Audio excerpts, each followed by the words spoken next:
अस्सलाम वालेकुम, मुझे कहते हैं मकबूल अहमद जाफ़र। आज हम बात करेंगे कि ये सिस्टम, ये वो सीधा सिस्टम, ये करप्ट सिस्टम, इसमें एक ईमानदार अफसर अगर कुछ करने की कोशिश करता है तो उसका रिज़ल्ट क्या आता है। आज हम बात करेंगे आईजी जेल खाना जात बलूचिस्तान उस्मान गनी साहब की, जो एक पीएसपी ऑफिसर हैं। ताल्लुक इनका सिंध से है, बताया जाता है। मैं अभी मिला नहीं हूँ, लेकिन मैंने थोड़ा इसको रीड आउट किया है, लोगों से थोड़े इंटरव्यूज़ किए, थोड़ा वहाँ से मतलब यही है। तो अपने बारे में बहुत कम लोग अच्छी बात बताते हैं, इसलिए हम जब सैम्पलिंग करते हैं या रिसर्च करते हैं तो हमेशा देखते हैं पॉइंट ऑफ व्यू, उनके मुखालिफ भी लोगों को सुनना और बाकियों को भी सुनना, तब जाकर हम कोई रिज़ल्ट, किसी नतीजे पर पहुंचते हैं। और हमारा मकसद किसी को, इंसान है, कभी भी कोई भी गलती हो सकती है, लेकिन जहाँ सही हो हम वहाँ पे उसको अप्रिशिएट करते हैं, जहाँ गलत होता है जितना भी बड़ा हो, हमारा काम यही है कि हमने उसको बुरा कहना है। उसको बुरा नहीं कहना, मतलब जो काम उसने बुरा किया है उसको बुरा कहना है। हमारी किसी से ना दोस्ती ना कोई दुश्मनी। ये जेल खाना जात में आए तो सबसे पहले इन्होंने क्या किया, कैदियों के लिए ये भाग दौड़ की कि भाई इनका जो 2 या 3 टाइम का जो खाना है वो एक कैदी को वो किया जाए तो 90 रुपए आते हैं। 90 रुपए में क्या आता है। भाग दौड़ की इनके लिए, फाइनेंस गए, इधर उधर हर एक से मुँहमारी की, कोई भी इनको नहीं समझता था। फिर उन्होंने कहा कि जो वार्डन है जेल के, उनकी ना दिन की नींद है ना रात की, उनका कोई डेली अलाउंस नहीं है। हालांकि कहा जाता है बाकी जो फोर्सेस हैं, मतलब चाहे वो लेवीज़ है या पुलिस है, उनको कुछ ना कुछ दिया जा रहा है, लेकिन इनका कोई अलाउंस नहीं है। और एक समय मिला था, उसकी 27-28 साल उसकी सर्विस थी, तनख्वाह उसकी 40-42 हज़ार थी, और वो उधर बड़े ओहदे पर समझा जाता है। अब ये ऐसा हिसाब किताब है। फिर ये आए, इन्होंने क्या किया, कैदियों के लिए फुटबॉल ग्राउंड बनाया। शाहिद अफरीदी फाउंडेशन ने, शाहिद अफरीदी ने पैसे दिए। अब बारी बारी जाते हैं तो वहाँ पे फिर इसने क्या किया, जो चाइल्ड वार्ड है वहाँ पे मुख्तलिफ उनका जो जो शौक़ था, चाहे पढ़ना चाहते हैं, चाहे कोई खेलना चाहते हैं, चाहे उनको कोई हुनर हो, वो चीज़ें लगवाई, उनको दी। ये चीज़ होती है सिविलाइज मुआशरे में, यही चीज़ है। और एक सिविलाइज ऑफिसर जब आता है तो ये तब्दीली लाता है। इससे पहले भी तो यही जेल थी, इससे पहले भी तो अफसरान आ रहे थे, क्यों ये उनमें वो नहीं आया? इसके पास कोई अलग से वो हुए हैं। इन्हीं रिसोर्सेज में अगर बंदे में विल हो ना, वो कर सकता है, जिसमें कुछ अच्छा करने की, वो जहाँ जाता है वो कुछ अच्छा करता है। यहाँ आया तो ये किया इस तरीके से। फिर मतलब छोटा मुलाजिम हो, कोई उसकी वो हो, बग़ैर वो किए उसको फैसिलिटेट करता है कि पता है भाई छोटा मुलाजिम है, कोई सुनने वाला नहीं है।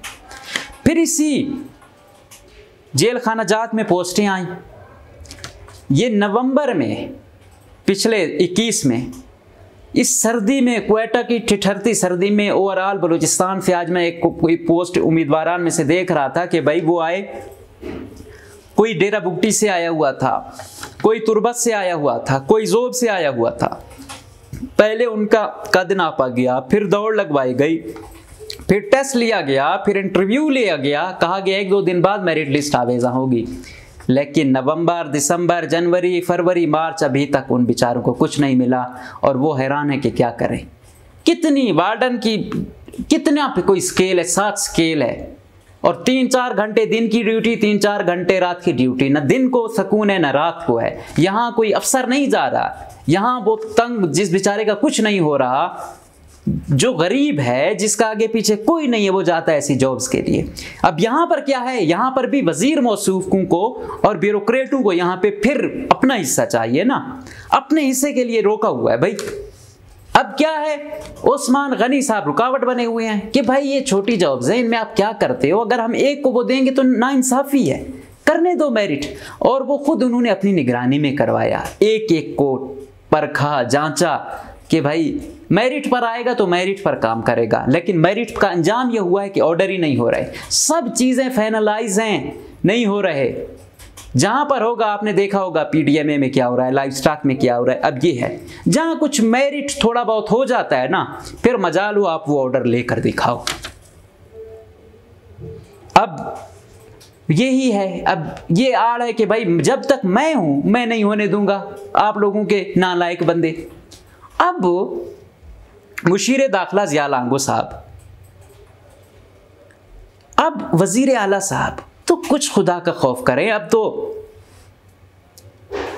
हाशिम गिलज़ई साहब आ गए हैं कि मेहरबानी करके कुछ करें इन लोगों के साथ, कुछ इनको, ये वार्डन है 7 ग्रेड है, कोई क्लर्क होगा तो 11 ग्रेड होगा, बाकी से नीचे वाले हैं, क्यों इन लोगों को इतना जलील करते हैं। मैं उनकी पोस्टें देखता हूँ, वो राब्ता करते हैं तो उनको हम उम्मीद नज़र आते हैं कि यार हमारे लिए कुछ आवाज़ बुलंद करो भाई, हमारा कुछ केस करो, हमने ये किया है, हमने बड़ी मेहनत की, हम वहाँ से आए, उधार के पैसों से आए, यहाँ पे रहे, होटलों के खर्चे दिए, खानों के खर्चे दिए, दौड़ें लगाई, सर्दी में टेस्ट पास किया, इंटरव्यू पास किया, अब हमें ऑर्डर नहीं दे रहे हैं। अब हम कहाँ जाएं? हमारे पास इतने पैसे नहीं है कि हम कोर्ट जाएं, वकीलों की लाखों में फीसें हैं, हम कहाँ जाएं? अब मैं उनको क्या कहूँ? मैं तो मैक्सिमम ये कह सकता हूँ कि भाई मैं यहाँ से आवाज़ बुलंद कर सकता हूँ, मेरी आवाज़ मैक्सिमम ये है कि उन तक मैं आवाज़ पहुँचा सकता हूँ, बाकी तो उन्होंने अपनी मनमानी करनी है। अदालत का भी किसी को डर नहीं रहा, पीडीएमए में अदालत उनको वो कर चुकी है, हुक्म दे चुकी है, लाइव स्टॉक में हुक्म दे चुकी है, फॉरेस्ट में हुक्म दे चुकी है, लेकिन भाई मजाल हो कि इनको कुछ सूझे। पता नहीं है, जो अदालत को नहीं सीरियस लेते वो मुझे कहाँ सीरियस लेंगे। हम ये कर सकते हैं कि हम आप लोगों की आवाज़ ऐवानों तक या मुताल्लिका हुक्मरानों तक पहुँचा सकते हैं, बाकी हमारे पास कोई अथॉरिटी नहीं है।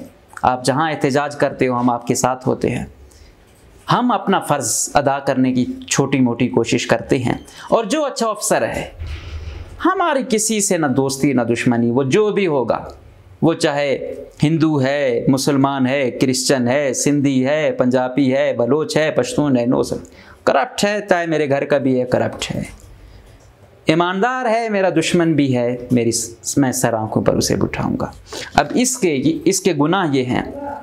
फिर ये कैदियों के लिए इसने मंजूर करवाया, उन वार्डन लोगों के लिए कुछ बजट मंजूर करवाया, जाम कमाल साहब ने साइन भी किए, लेकिन फिर ब्यूरोक्रेटिक बाबू ने वो मंजूर नहीं किए, वो फिर खुड्डे लाइन में। आप इनकी तनख्वाहें देखें और इनका वो देखें और बाकी उनकी देखें क्या है।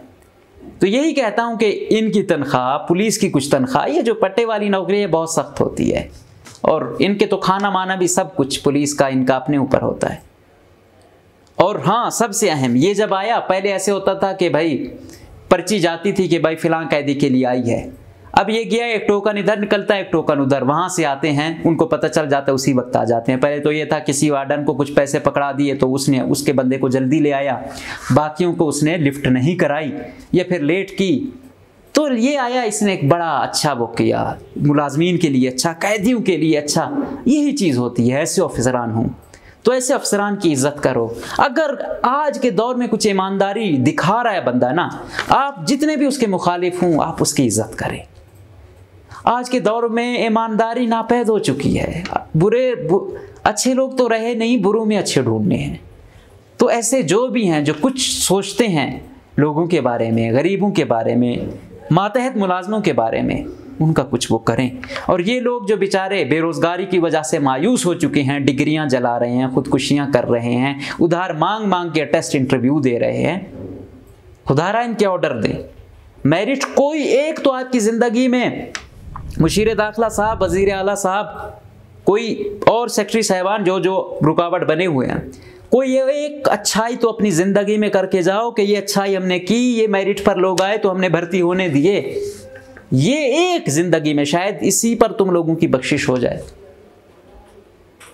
आज का दौर है, बदकिस्मती से किसी को कोई ना खुदा का डर है, ना कानून का डर है, किसी का डर नहीं है। वहाँ पर हम कम से कम अपना थोड़ा बहुत किरदार अदा कर रहे हैं कि कल हम ये कह सकें कि एक अदना से सहाफ़ी की हैसियत से हमने इन बेज़ाब्तियों पर सवालात उठाए। अगर कोई अफसरान में से कोई एक हिम्मत करता था तो हमने कोशिश की कि उसका साथ दिया जाए। जितना हमसे मुमकिन हो, जितनी हमारी इस्तिताअत हो। इजाज़त दीजिए साहब, अल्लाह हाफिज़।